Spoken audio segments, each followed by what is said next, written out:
Hello guys, आज के इस वीडियो में हम डिस्कस करेंगे ब्लड ट्रांसफ्यूजन और उसके कॉम्प्लिकेशंस के बारे में। ब्लड ट्रांसफ्यूजन डिफरेंट इंडिकेशन और उसके पर्पस के लिए किया जाता है। उससे पहले हम जान लेते हैं कि ब्लड के कौन कौन से कंपोनेंट्स होते हैं। ब्लड के कंपोनेंट 3 कंपोनेंट होते हैं कि बेसिकली जो है पहला है आरबीसी, डब्ल्यूबीसी और प्लेटलेट। चलिए आज डिस्कस करते हैं आपके इस टॉपिक के बारे में, ब्लड ट्रांसफ्यूजन।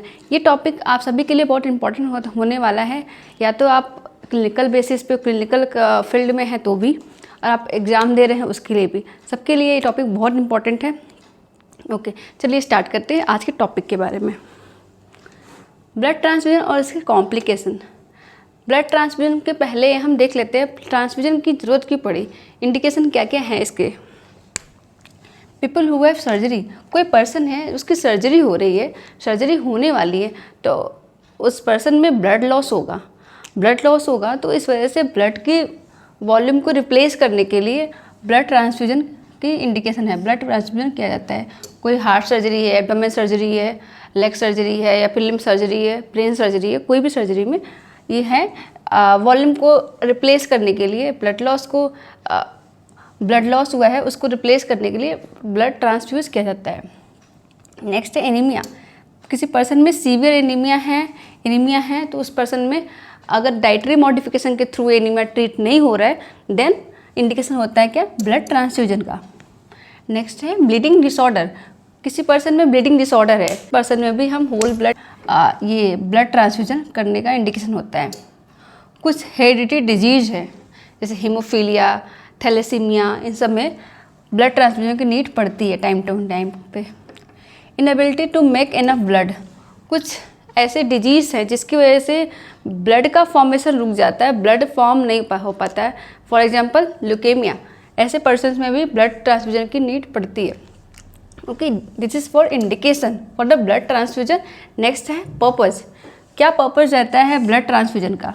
ब्लड ट्रांसफ्यूजन में बेसिकली जो है ब्लड में आरबीसी का करना क्या है, आरबीसी क्या करता है, ऑक्सीजन को ब्लड के थ्रू टिश्यू तक लेके जाना, ये आपका आरबीसी का काम होता है, ब्लड का काम होता है। ठीक है। Increase ability to carry oxygen to tissue. Oxygen की कैरिंग कैपेसिटी को इंक्रीज करने के लिए ब्लड में डब्ल्यूबीसी है, वो इम्यूनिटी को भी बढ़ाने का काम करता है। डब्ल्यूबीसी सारे जितने मैक्रोफेजेस है, जितने मैक्रोफेजेस हैं हमारे, न्यूट्रोफिल, एसिनोफिल, बेसोफिल, एसिनोफिल, सारे आपके इम्यूनिटी में काम करते हैं, इम्यूनिटी में हेल्प करते हैं इम्प्रूव करने में। Correct blood clotting problem. Blood clotting problem में भी होता है, किसी पर्सन में अगर क्लॉटिंग की प्रॉब्लम रह चुकी है, क्लॉटिंग की प्रॉब्लम होती है, तो इसको करेक्ट करने के लिए भी हम ब्लड ट्रांसफ्यूज करते हैं। ठीक है, ये हो गए आपके पर्पज़। नेक्स्ट है, अगर किसी पर्सन को डोनर, किसी टाइप के डोनर होते हैं, डोनर भी 3 तरह के होते हैं, ऑटोलॉगस डोनर, डिजैग्नेटेड डोनर्स और ब्लड सॉल्वेज। ऑटोलॉगस जो डोनर होते हैं, ऐसे पर्सन क्या है जो ओन ब्लड, खुद की ब्लड को प्रिजर्व करके रखते हैं, देन अगर जब उनको नीड है तो ले सकते हैं। फॉर एग्जांपल मान लीजिए किसी पर्सन की सर्जरी शेड्यूल्ड है, इलेक्टिव सर्जरी है, शेड्यूल्ड है 1 वीक, अभी 1 महीने बाद की, तो वो पर्सन क्या करेगा, 2 वीक पहले अपने ब्लड को डोनेट करके वो ब्लड बैंक में प्रिजर्व रखेगा। देन जब उसकी सर्जरी होगी तो वो पर्सन अपने खुद के ब्लड को अपने में ट्रांसफ्यूज करवा सकता है। ठीक है, ये होता है आपका autologous blood. Own blood person transfuse करता है ओन ब्लड को। ठीक है, वो अपने खुद के ब्लड को ही ट्रांसफ्यूज करवाना है, ऑटोलॉगस डोनर। नेक्स्ट है डिजाइनेटेड डोनर। ये डोनर ऐसा है कि जो पेशेंट है या पर्सन है वो खुद डिसाइड करेगा कि मुझे डोनर कौन मेरे होगा, बट मुझे ब्लड कौन डोनेट करेगा। ठीक है, जब डोनेट करने वाला सेलेक्ट करता है, donor is selected by the patient के द्वारा डोनर सेलेक्ट किया जाता है, ये है डिजाइनेटेड डोनर। नेक्स्ट है ब्लड सॉल्वेज। ब्लड सॉल्वेज का मतलब है ये ऐसे डोनर हैं, आपको एक एग्जाम्पल के थ्रू इसको समझाती हूँ।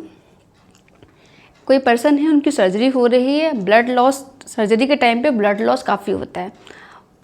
जो ब्लड लॉस हो रहा है, जो ब्लड लॉस है, उस ब्लड लॉस में से ब्लड लॉस्ट ब्लड है जो, उसमें से टॉक्सिन, वेस्ट मटेरियल को अलग करके, सेपरेट करके जो बचे हुए जो ब्लड है, जो प्योर ब्लड है, बॉडी में रीट्रांसफ्यूज किया जाए, तो ये है आपका ब्लड सॉल्वेज। समझ में आया आपको कि ब्लड सॉल्वेज क्या होता है?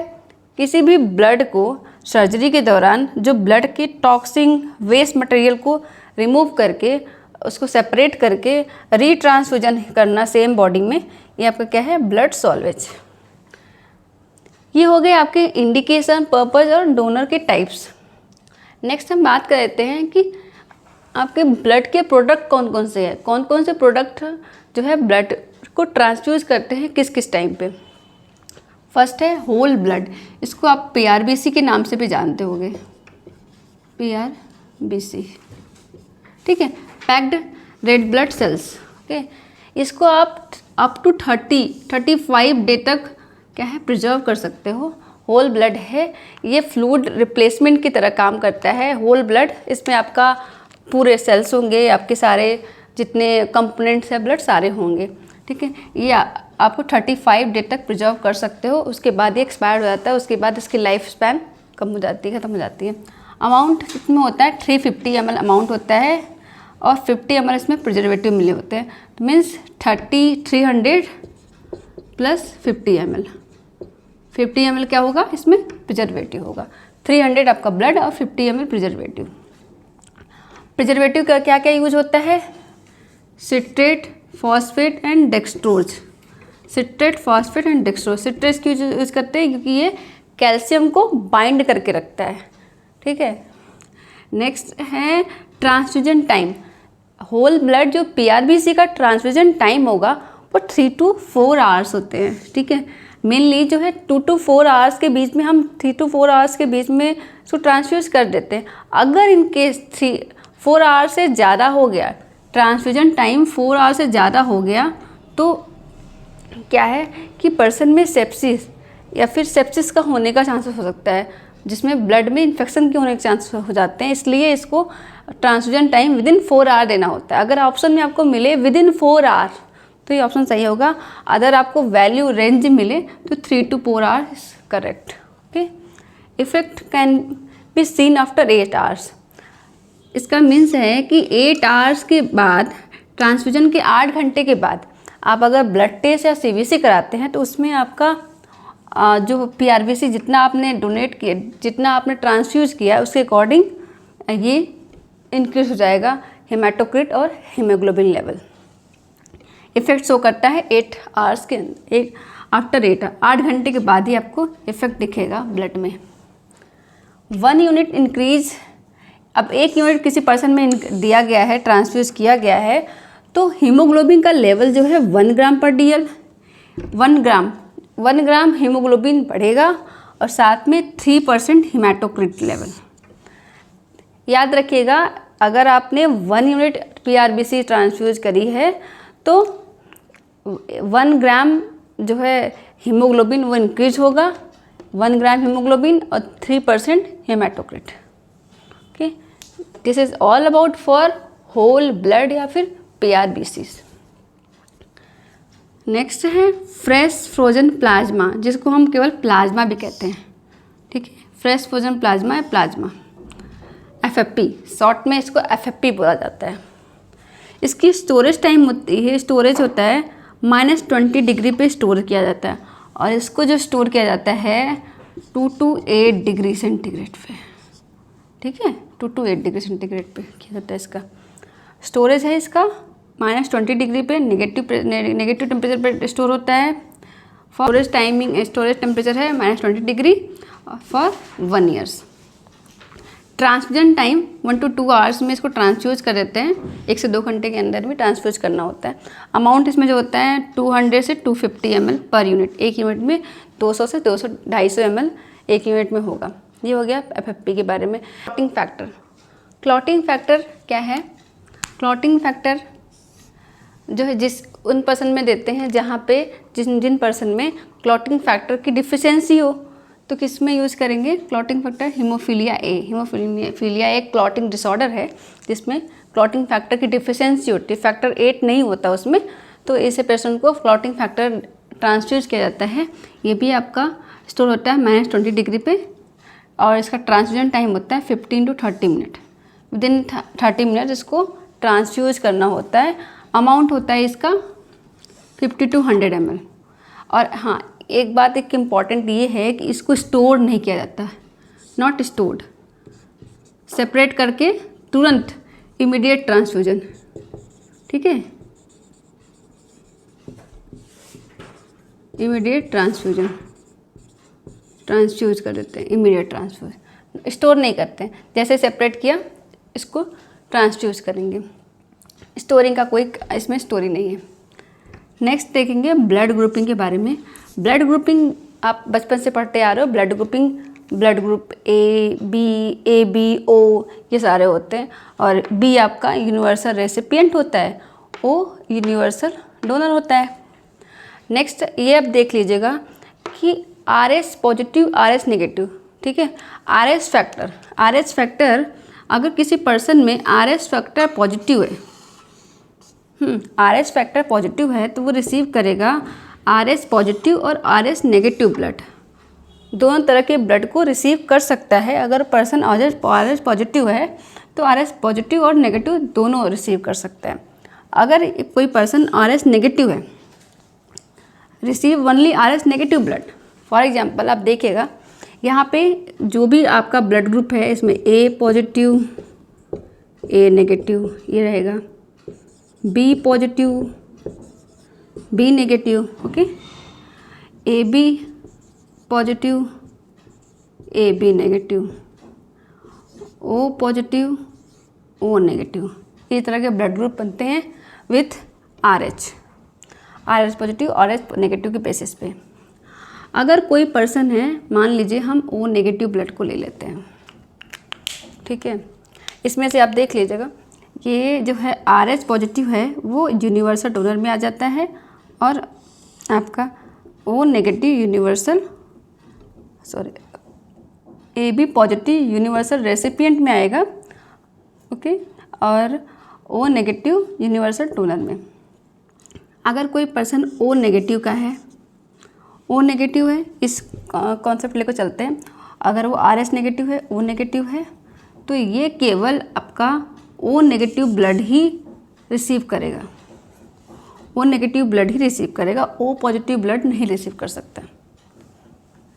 जबकि जब ये आपको अगर इसको लेके चले तो ये O पॉजिटिव अगर ब्लड है, O पॉजिटिव ब्लड है, तो ये O पॉजिटिव ब्लड जो है RS पॉजिटिव को भी रिसीव कर सकता है, RS नेगेटिव को भी रिसीव कर सकता है। इन केस अगर किसी पर्सन को नीड है और उसका ब्लड ग्रुप है O पॉजिटिव, तो उस टाइम पे O पॉजिटिव और O नेगेटिव दोनों ब्लड उस पर्सन को ट्रांसफ्यूज हो सकता है।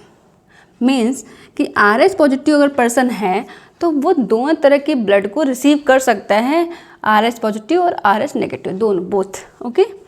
But RS negative person only receive RS negative blood.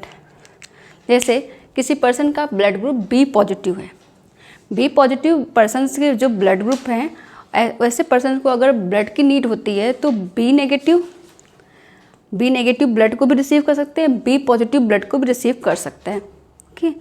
अगर किसी पर्सन का ब्लड ग्रुप अगर B नेगेटिव है तो ऐसे सिचुएशन में ओनली B नेगेटिव ही वो ट्रांसफ्यूज करेंगे, ओनली B नेगेटिव, ठीक है, ये हो गया। और यूनिवर्सल डोनर है तो आप B नेगेटिव की जगह O नेगेटिव भी ट्रांसफ्यूज हो सकता है, ओके। होप आपको ये थोड़ा सा छोटा सा कॉन्सेप्ट समझ में आया होगा। नेक्स्ट है, अब डोनर की बात तो हो गई, डोनर में क्या क्या क्वालिटीज़ होनी चाहिए, कौन सा ऐसा पर्सन है जो डोनर ब्लड को डोनेट कर सकता है, क्या क्या क्वालिटीज़ होनी चाहिए, क्या क्या उनके अंदर, क्या क्या हम चेक करेंगे ब्लड डोनेट कराने से पहले डोनर में। पहले हम चेक करते हैं ऐसे पर्सन में हीमोग्लोबिन लेवल, उसका हीमोग्लोबिन लेवल नॉर्मल है या नहीं। तो ऐसे पर्सन में हीमोग्लोबिन लेवल जो है 12 या 12 से ज़्यादा होना चाहिए। 12 या 12 से ज़्यादा होना चाहिए जिस पर्सन से हम ब्लड डोनेट करा रहे हैं। एज आपका 18 to 65 ईयर होना चाहिए। एज आपका 18 to 65 ईयर वैलिड एज है। वेट की बात करें, वेट 50 kg। मेल फीमेल में अलग अलग आ जाता है। मेल में अगर मेल का ब्लड डोनेट कराना है तो 50 kg, मिनिमम 50 kg का वेट होना चाहिए, और फीमेल में मिनिमम 45 kg। आप कुछ हिस्ट्री जान लेते हैं उनसे कि किसी पर्सन में अगर HIV है, hepatitis B, hepatitis C, syphilis, malaria, ये सब का इन्फेक्शन है, तो ऐसे पर्सन से ब्लड डोनेट नहीं कराते हैं। ठीक है, ये कॉन्ट्रा इंडिकेटेड होता है, इनसे ब्लड नहीं डोनेट कराते हैं। अगर आपको ये मलेरिया का एंटीजन, जो मलेरिया पर्सन है जिनको मलेरिया 2 साल पहले 5 साल तक के बीच में कभी मलेरिया उनको हुआ है, ठीक है, तो भी ऐसे पर्सन से ब्लड नहीं डोनेट कराते हैं, क्योंकि 5 साल तक मलेरिया के जो उनके एंटीजन्स होते हैं वो ब्लड में सर्वाइव करते हैं। इसलिए ऐसे पर्सन जिनको मलेरिया की हिस्ट्री रही है, मलेरिया हो चुका है विदिन 5 ईयर तक, 5 ईयर के अंदर तक, ऐसे पर्सन को ब्लड डोनेट नहीं कराते हैं। और कुछ इन्फेक्शियस डिजीज़ है, सेप्सिस है, ब्लड में इन्फेक्शन है, ऐसे पर्सन से भी ब्लड डोनेशन नहीं कराया जाता है। ब्लड डोनेशन का सेम क्राइटेरिया ये है, बेसिक क्राइटेरिया।